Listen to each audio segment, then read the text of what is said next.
If Trump becomes the next president of the United States, there would be more uncertainty, more division, but maybe lots more golf courses.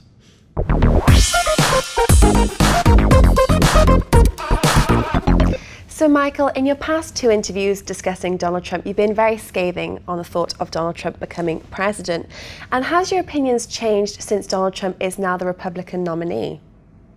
Not at all. In fact, even more against. I think it's a very, very dangerous time for the world. Here we have somebody who's a racist, who's ignorant, lawless, for torture, reckless tax cuts, as the Washington Post said this morning. And not now we see that the Republican Party are falling in behind him. It shows that they have no soul. So assuming Donald Trump does gain presidency, would he be good for America? From what I can see is that it would be worse for trade, because he's totally against trade. Now, one thing that economists have always argued for, not that they're always right, of course, but one thing they've always argued for is that trade is good for everybody. It's good for the exporter and the importer. For the exporter because they make money, and for the importer because they get goods sometimes cheaper or goods that they can't make themselves. For instance, in Switzerland, we can import mangoes from Peru. Should we stop that? If Trump becomes the next president of the United States, there would be more uncertainty, more division, but maybe lots more golf courses. So we've spoken about what Donald Trump would mean if he was elected for America, but now let's look at the bigger picture for the rest of the world. What do you think would happen? I think that we do see that racist parties are growing. Le Pen in France, the recent elections in Austria, where a racist person nearly became president of Austria. And now Britain and the European Union, called Brexit, which is should Britain leave or stay in the European Union. Trump, when asked about this several times, says, I don't know.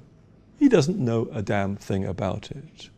What we do know is that the former mayor of London is against Britain staying in the European Union because there's going to be more immigrants.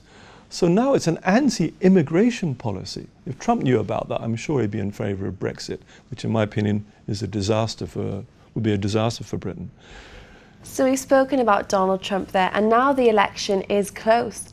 What about Hillary Clinton, and is she a better option given her negative ratings? Yes, much, much better option.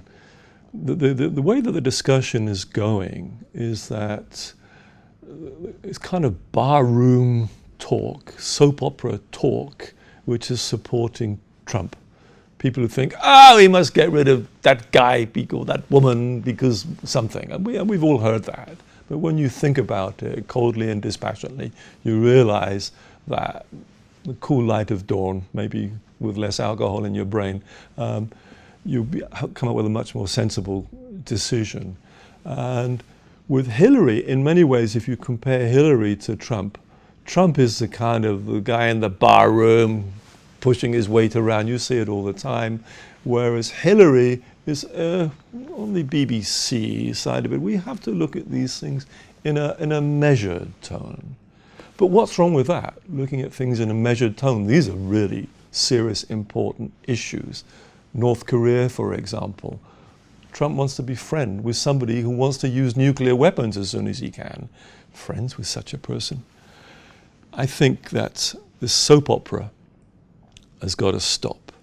Well, Michael, once again, thank you so much for coming in and sharing your insights with us. Thanks very much. Well, that's all from myself and Michael, but if you did like this video, do like and comment on dukascopy.tv.